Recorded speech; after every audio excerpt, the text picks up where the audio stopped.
I would guess that a big part of the reason why is like if we go back and let's make the comparison to a race. We go back to Black history, even though it's fragmented by the destruction of a lot of history.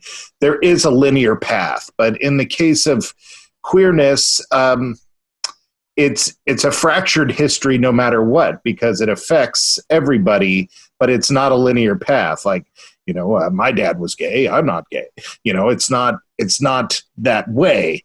And so, it probably, because earlier when you were talking about it, you sort of made the joke of rolling your eyes, like people wouldn't take it seriously. And maybe one of those reasons why is because it's fractured throughout history. It's not a linear path. Yeah, it gets really squiggly. It gets very spaghetti-like, because when you're talking about queerness, it's very difficult, because you can't just, for certain people you can, but you can't to everyone with 100% say that's a queer person.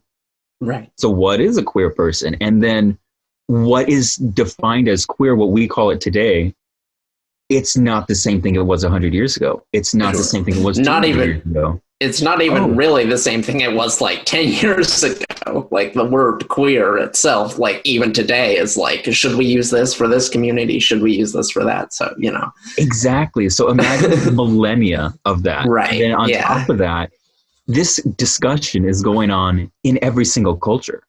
So in every single culture, queerness is different. The debate on what is queerness is different. So it's really hard to get a united front on what is queerness. And in India right now, it's really tricky, because they have 3 official genders, male, female, right, and then this kind of like third gender.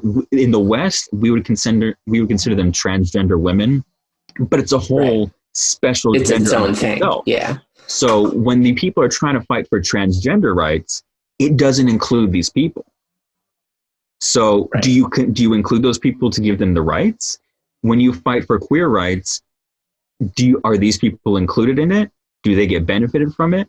Do they have special laws? And it's weird, because when you deal with the law, everything has to be black and white. There can be no gray in order for judgments to be ruled. The laws have to be written in black and white. So when you have something as nebulous and gray as queerness, and you have to make fundamental black and white decisions on that, interfighting happens. And then that scale multiplies and multiplies and multiplies. What is queerness? What is queerness in this religion, in this cultural context, in this society at this time? And you can't pinpoint it down. So it's fascinating.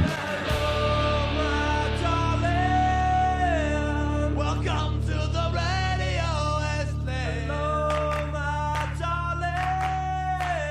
Welcome to the radio.